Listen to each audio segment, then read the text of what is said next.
دوستوں، رشیا میں یوکرین کی طرف سے حملہ ہوا۔ اس حملے میں رشیا کے 41 فائٹر جٹ ہلاک ہو گئے، تباہ ہو گئے۔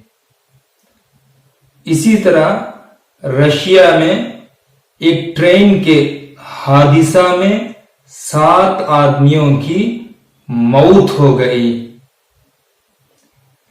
نائجیریا میں پانی کی سیلاب کی وجہ سے، بارش کی زیادتی، پانی کی سیلاب کی وجہ سے 150 سے بھی زیادہ آدمیوں کی موت ہو گئی۔ اور اسی طرح نائجیریا میں ہی ایک بس اوپر سے نیچے گرنے کی وجہ سے 22 آدمیوں کی موت ہو گئی۔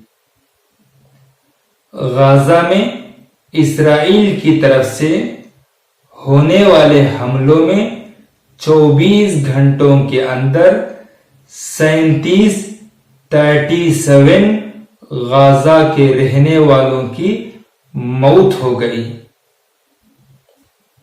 اسرائیل میں حوثیز انصار اللہ کی طرف سے ہائپر سونک میزائل ڈالا گیا، لیکن کسی کی جانی نقصان نہیں ہوا۔